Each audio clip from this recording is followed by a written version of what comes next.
మహాగరుడైన దేవుని యొక్క ఘనమైన నామములో మీ అందరికీ హృదయపూర్వకమైన వందనాలు. ఈ దినం కొరకు సిద్ధపరచబడిన వాక్యపు పరిశుద్ధ లేఖన భాగాన్ని మనం చదువుకుందాం. పరిశుద్ధమైన దేవుని యొక్క వాక్యపు లేఖన భాగంలో నుండి మొదటి సమూయేలు గ్రంథం 8వ అధ్యాయం 5-6 వచనాలు చదువుకుందాం. మొదటి సమూయేలు గ్రంథం 8వ అధ్యాయం 5-6 వచనాలు చదువుకుందాం. చిత్తగించుము, నీవు వృద్ధుడవు, నీ కుమారుడు నీ ప్రవర్తన వంటి ప్రవర్తన గలవారు కారు గనుక సకల జనుల మర్యాద చొప్పున మాకు ఒక రాజును నియమింపుము. అతడు మాకు న్యాయము తీర్చునని అతనితో అనిరి. మాకు న్యాయము తీర్చుటకై రాజును నియమింపమని వారు అనిన మాట సమూయేలు దృష్టికి ప్రతికూలముగా ఉండెను గనుక సమూయేలు యెహోవాను ప్రార్థన చేసెను. చాలండి, జాగ్రత్తగా వినండి. ఇక్కడ చెప్పబడుతున్న మాట ఏంటంటే, ఇశ్రాయేలు ప్రజలు సమూయేలు దగ్గరికి వచ్చి వారు అడుగుతున్నారు, సకల ప్రజలకు రాజులున్నారు, మా చుట్టూ ఉన్న ప్రజలు వ్యక్తిగతంగా వారు ఒక రాజ్యాన్ని కలిగి ఆ రాజ్యానికి రాజుని కలిగి ఆ రాజు యొక్క పరిపాలన కింద వాళ్ళు ముందుకు సాగుతూ ఉన్నారు. మంచి అయినా చెడైనా ఇంతవరకు మాకు రాజు లేడు.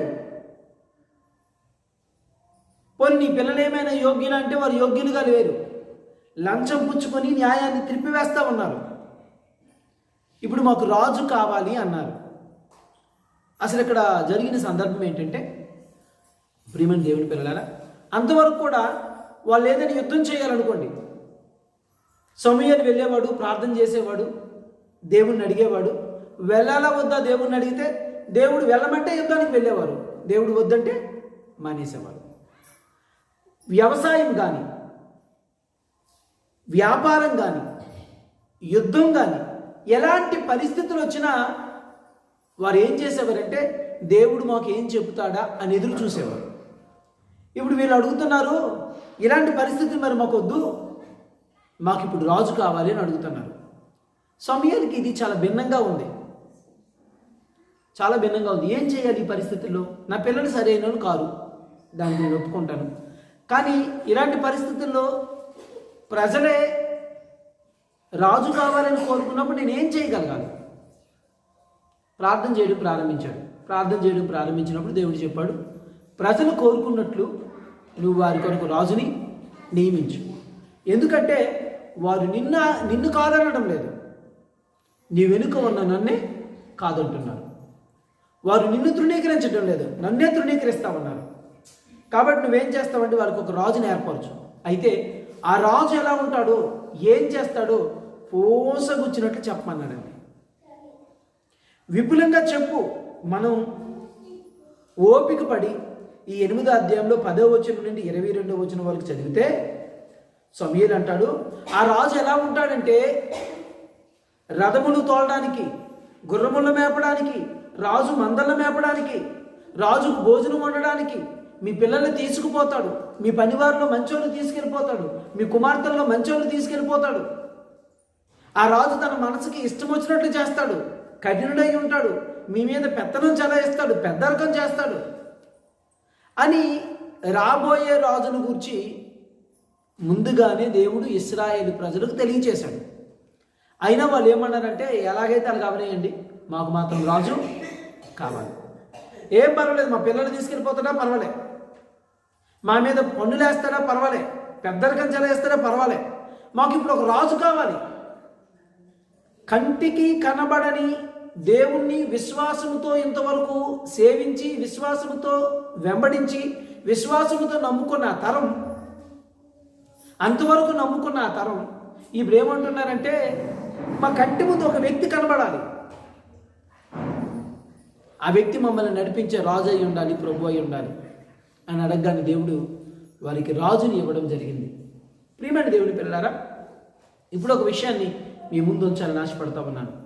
అమ్మా, అది ఉరిడి, అమ్మ నీ వెనక అతను ఊరుడు ఉందమ్మా, నీ వెనక అతను ఊరుడు ఉందమ్మా.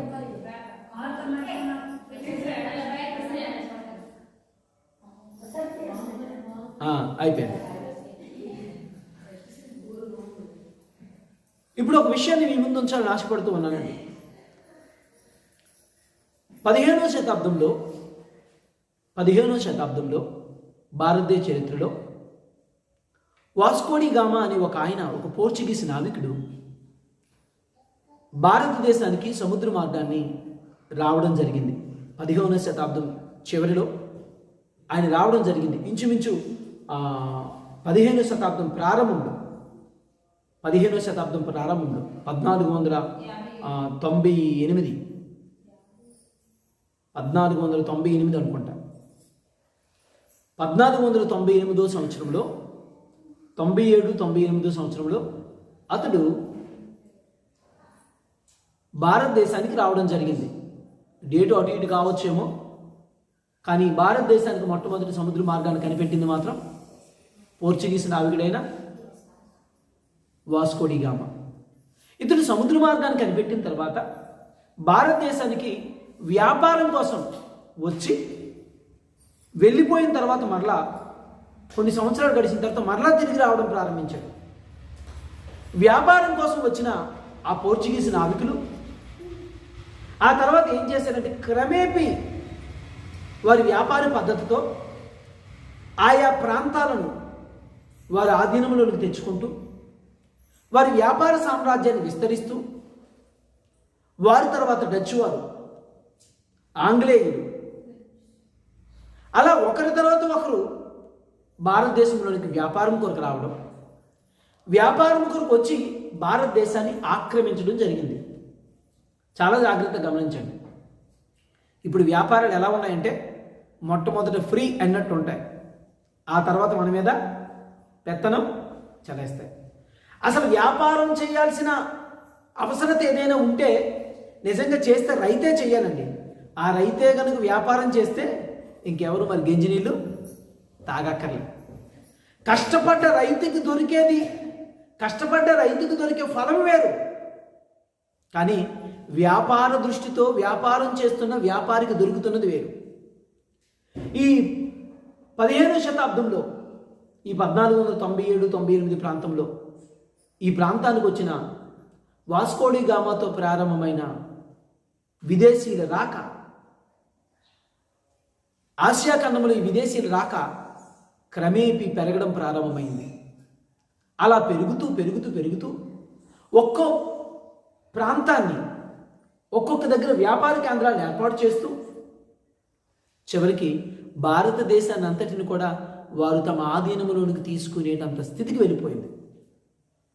ప్రజల యొక్క ఆర్థికపరమైన మూలాలను దెబ్బతీస్తూ అప్పటికి ఉన్న రాజులు, సామంత రాజులు, జమీందారుల వ్యవస్థ మీద వీరు పెత్తనం చలాయిస్తూ విభజించి పాలించడం అనే ఒక నానుడిని పరిచయం చేస్తూ ప్రజలను దోచుకోవడం ప్రారంభించారు. ఇలా 10 సంవత్సరాలు కాదు, 50 సంవత్సరాలు కాదు, 100 సంవత్సరాలు కాదు, వందల సంవత్సరాలు భారతదేశంలో వ్యాపారం కోసం వచ్చిన వారితో భారతదేశం నష్టపోయింది. అప్పటికే భారతదేశంలో కొన్ని సమస్యలు ఉన్నాయి, సామాజికంగా కొన్ని అలవాట్లు ఉన్నాయి, సామాజికంగా అంటరానితనాలు ఉన్నాయి, ఎన్నో ఉన్నాయి. వాటన్నిటిని మించి ఆర్థికంగా భారతదేశం పూర్తిగా దోచుకోబడింది. వ్యాపారం కోసం వచ్చిన వారు వ్యాపారాన్ని జరిగించక, వ్యాపారంతోనే సంతృప్తి పడక, ఆ లాభాలతోనే అక్కడితో ఆగిపోక, ఇక భారతదేశం నుండి ఒక్కొక్కటి వైభవంతో కూడిన ప్రతిదానిని ఇక్కడి నుంచి తరలించడం ప్రారంభించారు. ఇక్కడ ప్రజలను భయపెట్టడానికి, చంపడానికి, ఇక్కడ ప్రజలను తమ ఆధీనంలోకి తీసుకోవడానికి యుద్ధాలు జరిగిస్తూ, ఆయుధాలను ఉపయోగిస్తూ ప్రజలు భద్రత లేని పరిస్థితుల్లోనికి వెళ్ళిపోవడం జరిగింది. ఆ సమయాలలో వచ్చిన ఇంచుమించు ఒక 2-3 కరువులు కొన్ని కోట్ల మంది ప్రజలు చనిపోవడానికి గల కారణమైంది. సుసంపన్నమైన దేశముగా ఉన్న మన భారతదేశం పోర్చుగీసు వారు, డచ్ వారు, ఫ్రెంచ్ వారు, ఆంగ్లేయులు వీళ్ళ రాకతో, వీళ్ళ వ్యాపార విస్తరణతో భారతదేశం అట్టడుగు స్థాయికి వెళ్ళిపోయే పరిస్థితుల్లోనికి దిగజారిపోయింది. కనుమరుగైపోయే పరిస్థితుల్లోనికి దిగజారిపోయింది. నేను ఎందుకు ఈ మాట చెప్తున్నానంటే ప్రియమైన దేవుని పిల్లారా, ఒక సంగతిని చాలా జాగ్రత్తగా బాగా గమనించాలి. వ్యాపారం కోసం వచ్చిన వాడు వ్యాపారాన్నే చూస్తాడు తప్ప నీ బాగోగుల్ని చూసే అవకాశం లేదు. ఎప్పుడైనా వ్యాపారి వ్యాపారే. వాక్యం చెప్పింది జీతగాడు జీతగాడే, ప్రాణం పెట్టేవాడుగా ఉండడు. అప్పటికి భారతదేశంలో ఎన్నో ఆచారాలు, భారతదేశంలో సామంత రాజుల మధ్య ఏమాత్రం కూడా ఐక్యత లేని పరిస్థితులు, వీటన్నిటినీ వారికి అనుకూలంగా మలుచుకొని ఒకప్పుడు భారతదేశం వచ్చి భారతదేశపు రాజుల ముందు మోకరిల్లి నేలకు తలొంచి నమస్కారం చేసిన యూరోపియన్ దేశాలు, బ్రిటిష్ రాయబారులు ఆ తర్వాత కాలంలోనే భారతదేశం మీద పెత్తనం చెలాయించడం ప్రారంభించారు. ప్రియమైన దేవుని పిల్లలారా, రాజరికపు వ్యవస్థ కూడా అలాంటిదే. మనలో మనం ఎంచుకున్న ఒక నాయకుడు కాలక్రమేణా కొద్ది రోజులు పెరిగిన తర్వాత, ఆర్థికంగా లాభపడిన తర్వాత, తన చుట్టూ ఉన్నవారు తన మాటే వినాలని నానుడితో ఏం చేస్తారంటే ప్రజలను తొక్కిపెట్టడం ప్రారంభిస్తారు. ఎలక్షన్ టైంలో మనం చూస్తూ ఉన్నాం. ఇంటింటికి వచ్చి నమస్కారాలు చేస్తారు. నేను మీ ఎమ్మెల్యేని అంటారు, మీ ఎంపీని అంటారు, మీ మంత్రిని అంటారు, మీరు ఓటేసి మమ్మల్ని గెలిపించండి అంటారు. ఓటర్లే దేవుళ్ళు అని నమస్కారం చేస్తారు. గెలిచిన తర్వాత ఇక వాళ్ళ చుట్టూ మనం ప్రదక్షిణలు చేయక తప్పదు. నిజంగా సంవత్సరానికి ఒకసారి ఎలక్షన్ ఉంటే అసలు ప్రతి సంవత్సరానికి పనులు బాగా జరుగుతాయి. సంవత్సరానికి ఒకసారి ఎలక్షన్ పెట్టాలి. ప్రియమైన దేవుని పిల్లలారా, చాలా జాగ్రత్తగా గమనించండి. లోక సంబంధమైన వ్యాపారాలు, వ్యవహారాలు, నాయకత్వాలు ఎలా ఉన్నాయంటే ప్రజలను దోచుకునేవిగా ఉన్నాయి. దేవుడు మాట్లాడుతూ మీరు రాజు కావాలి అనుకునేవాడు, ప్రత్యక్షంగాను పరోక్షంగాను ప్రజలకు అధికారి కావాలనుకున్నవాడు, రాజు కావాలనుకునేవాడు ప్రజల్ని ప్రత్యక్షంగాను పరోక్షంగాను దోచుకునేవారుగా ఉన్నారు. న్యాయాన్ని త్రిప్పివేసేవారుగా ఉన్నారు. న్యాయము కనబడని పరిస్థితులను చూడగలుగుతున్నాం. ఈ 15వ శతాబ్దం, 16వ శతాబ్దం, 17వ శతాబ్దం, 18వ శతాబ్దం, 19వ శతాబ్దం సగం వరకు కూడా భారతదేశం అతలాకుతలం అయిపోయింది. ఈ పెంచిన పన్నులు, విపరీతమైన పన్నులతో ఒకవైపు, ఇక్కడ కట్టబడుతున్న పన్నులతో విదేశాలకు తరలిపోతున్న భారతదేశ సంపద వైభవం అంతా తీసుకుపోయారండి. భారతదేశ వైభవం అంతా వెళ్ళిపోయింది. భారతదేశ వైభవం అంతా. ప్రియమైన దేవుని పిల్లలారా, ఇలాంటి పరిస్థితుల్లో ఈ ఆంగ్లేయులు పరిపాలిస్తున్న కాలంలో, అంతకుముందే క్రైస్తవ్యం భారతదేశంలో ఉంది. ఒకనొక సమయంలో వచ్చిన వాస్కోడి గామని ఏమనుకున్నారంటే సువార్త కోసం వచ్చిన సువార్థికుడు అనుకున్నారట. సువార్త కోసం వచ్చిన సువార్థికుడు అనుకొని అతడికి ఘనంగా ఆహ్వానం పలికి సన్మానం చేసి మరలా ఇంటి నుండి అతన్ని గౌరవించి మరీ పంపించారట. వ్యాపారస్తుడు కదండి, వ్యాపారస్తుడి తన లక్షణాలు ఎక్కడ పోతాయి? నిజంగా సముద్ర ప్రయాణం ఎలా ఉంటుందో తెలుసండి. ఒడ్డుకు చేరేటంత వరకు బ్రతుకుతామో చస్తామో అన్నట్లుంటుందండి. అలాంటి పరిస్థితుల్లో ఈ ప్రాంతానికి వచ్చి కుర్రో మర్రో అనుకొని భారతదేశంలో పండే మసాలా దినుసుల మీద వ్యాపారం ప్రారంభించి భారతదేశ వైభవాన్నంతా పీల్చి పిప్పి చేసేసారండి. ఒకవైపు ఏమో స్థానికంగా ఉన్న పెద్దలు, అధికారులు, సామంతరాజులు, జమీందారులు ఒకవైపు ప్రజల మీద పడి దోచుకుంటే, ఇలా ప్రజల మీద పడి దోచుకుంటున్న వారిని వారు దోచుకోవడం ప్రారంభించారు. ఇలా ఏది ఏమైతేమి సౌభాగ్యమైన భారతదేశం, సుసంపన్నమైన భారతదేశం దోచుకోబడింది. ఇప్పుడు ఒక విషయాన్ని, భూ సంబంధమైన వైభవం ఒకవైపు ఎప్పటికి కూడా బాగా బ్రతకాలి అనుకుంటాం, మంచి పని దొరికితే బాగుండు అనుకుంటాం, మంచి ఉద్యోగం చేస్తే బాగుండు అనుకుంటాం, మంచి జీతం దొరికితే బాగుండు అనుకుంటాం, మంచి వ్యాపారం జరిగిస్తే బాగుండు అనుకుంటాం. ఆయా పరిస్థితుల్లో బాగా బ్రతకాలని కోరుకోవడానికి బైబిల్ ఎప్పుడు తప్పు పట్టలేదండి. కానీ వాక్యం చెప్తూ మీరు పైనున్న వాటినే వెదుకుడి అనే వాక్యాన్ని బైబిల్ మాట్లాడుతూ ఉంది. మీరు పైనున్న వాటినే వెదుకుడి అనే వాక్యాన్ని మాట్లాడుతుందండి. అంటే క్రీస్తుని ఎరిగిన వారముగా క్రింద నువ్వు కొన్ని ఉన్నాయి, క్రింద నువ్వు కొన్ని ఉన్నాయి. అయితే మనం వెదకాల్సినవి ఏవట? పైనున్న వాటిని వెదకాలట. మనల్ని పరిపాలించిన బ్రిటిష్ వారిలో, వ్యాపారానికి వచ్చిన పోర్చుగీస్ వారిలో, డచ్ వారిలో అనేక మంది క్రైస్తవులుగా ఉన్నారు. కానీ వాళ్ళలో ఏం లేదంటే భూ సంబంధమైన వాటిని వెతికే ఆలోచన తప్ప పర సంబంధమైన వాటిని వెతికే ఆలోచన లేకపోయింది. భూ సంబంధమైన వాటిని వెతకడానికి వచ్చిన వారు భూ సంబంధమైన వాటిని వెతికారు, భూ సంబంధమైన వాటిని పోగు చేశారు, భూ సంబంధమైన వాటిని భూ సంబంధంగా వారు ఉంటున్న ఇళ్ల దగ్గరికి లేదా దేశాల దగ్గరికి వాటిని తరలించుకుపోయారు. వారి ఆలోచనతో, వారి కలిగిన జ్ఞానంతో వాటన్నింటినీ తరలించుకుపోయారు, భూ సంబంధమైన వాటిని. కానీ మనం ఎవరమో తెలుసా? పరలోక సంబంధమైన వాటి మీద దృష్టి పెట్టడానికి వచ్చిన వారు.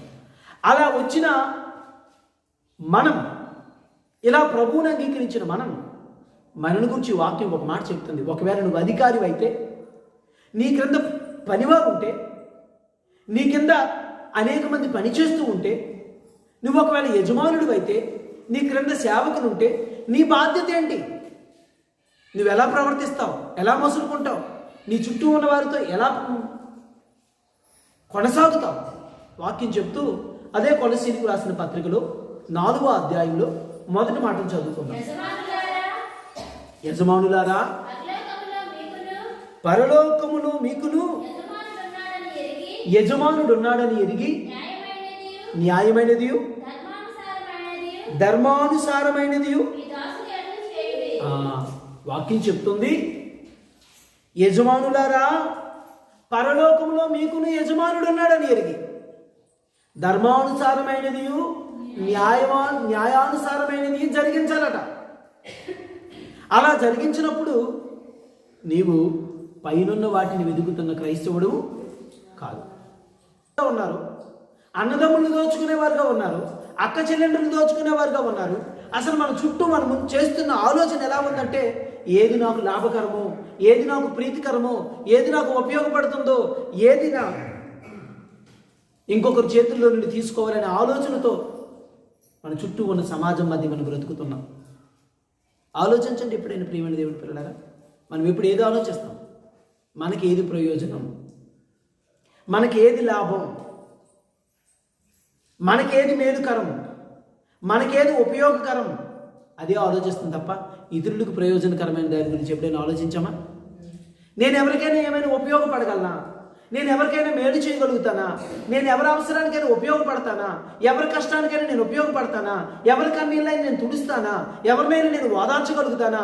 ఎవరికైనా నేను ఆదరించువాడుగా ఉండగలుగుతానా అనే ఆలోచన ఎప్పుడైనా మనం కలిగి ఉంటామా? అలాంటి ఆలోచన ఎప్పుడైనా మనకు కలుగుతుందా? ఆలోచించండి ప్రియమైన దేవుని పిల్లలు. ఇక్కడ మనం చూస్తున్న ఈ లేఖన భాగంలో, ఒకవేళ నువ్వు వ్యాపారానికి వచ్చావు, నీ వ్యాపారంలో కూడా న్యాయానుసారమైనది ధర్మానుసారమైనది ఉండగలగాలి, ఉంచుకోగలగాలి. నువ్వు వ్యాపారస్తుడివైతే, నువ్వు ఉద్యోగస్తుడివైతే, నువ్వు యజమానుడివైతే నీ చుట్టూ ఉన్నవారి విషయంలో న్యాయం జరిగించేవాడిగా, ధర్మానుసారమైనది జరిగించేవారుగా మనము ఉండాలని వాక్యం చెప్తుంది. ఎందుకంటే మన పైన ఒక యజమానుడు ఉన్నాడు కనుక. ఇప్పుడు మనం చేస్తున్న ఏ పని విషయంలో కూడా అకౌంటబిలిటీ, లెక్క అప్పగించాల్సిన గృహ నిర్వాహకత్వం ఏంటంటే దేవుడు ఉన్నాడని, ఆయన చూస్తున్నాడని, ఆయన మన లెక్క అడుగుతాడని ఆలోచనతోనే మనం బ్రతకాలి. అంటే నువ్వు చేసే వ్యాపారంలో కూడా ఏముండాలట? న్యాయం ఉండాలి. లాభం కొంచెం తగ్గుతుంది, కానీ సంతృప్తి కలిగి దేవుణ్ణి సంతోష పెట్టగలిగిన వారిమవుతాం. ప్రియమైన దేవుని పిల్లలారా, ఆలోచించండి. అలా యూరోపియన్ కంట్రీ, ఐరోపా దేశాలు భారతదేశాన్ని దోచుకున్నాయి. ఇప్పుడు ఒక విషయాన్ని ఆలోచిద్దాం. దొంగ వచ్చేటప్పుడు ఏం చేస్తాడండి? సగం వదిలేసి సగం తీసుకుని వెళ్తాను అంటాడా? ఏం చేస్తారు చెప్పండి? దొంగ దోచుకోవడానికి వచ్చిన దొంగ వీళ్ళకి సగం వదిలేస్తానులే, వీళ్ళకి సగం నాది సగం పంపకాలు వేస్తాడా? నిన్ను దోచుకోవడానికి వచ్చిన వాడు సమస్తమును తీసుకుపోతాడు. దోచుకోబడిన భారతదేశం ఇంచుమించుగా 400 సంవత్సరాల కంటే ఎక్కువ, 450 సంవత్సరాల కంటే ఎక్కువగా భారతదేశం దోచుకోబడింది. మరి ఈరోజు నువ్వెలా దోచుకోబడుతున్నావు? నీ ఆలోచనలు సరిగా ఉంచక, నీ మాట తీరు సరిగా ఉంచక, నీ ప్రవర్తన సరిగా ఉంచక, లోక సంబంధమైన సంగతుల వైపు, నీకు ఈ బ్రతుకిచ్చిన దేవుడిని మరచి తిరిగే విధముగా లోకం నిన్ను ఆకర్షిస్తుంది. లోక సంబంధమైన సంగతులు నిన్ను ఆకర్షిస్తున్నాయి. దేవుని వైపు నువ్వు బ్రతకడానికి, దేవుని వైపు నీ మనసును పోనివ్వడానికి అవకాశం లేనంత బిజీ షెడ్యూల్ మనం ఎందుంచుతుంది. ప్రార్థన చేయడానికి అవకాశం లేదు, వాక్యం చదవడానికి అవకాశం లేదు, పాటలు పాడడానికి అవకాశం లేదు. అసలు దేవుడి సన్నిధిలో సమయం గడపలేని పరిస్థితి తీసుకొచ్చింది. క్రైస్తవ మిషనరీల రాకతో ఒక గొప్ప మార్పు చోటు చేసుకుందండి. వాళ్ళు వచ్చిన తర్వాత భారతదేశంలో ఎలాంటి మార్పులు చోటు చేసుకున్నాయో ఆలోచిద్దాం. స్వార్థపరులైన కొంతమంది వ్యాపారస్తులు, అందులో క్రైస్తవులు కూడా ఉన్నారు. వారికి వ్యాపారం తప్ప, అధికారం తప్ప, పెత్తనం తప్ప, రాజరికం మీద ఉన్న మమకారం తప్ప, భారతదేశాన్ని పరిపాలించాలి, భారతదేశం దగ్గర ఉన్న మంచి వనరులను తీసుకుపోవాలన్న ఆలోచన తప్ప ఇంకేమీ లేదు.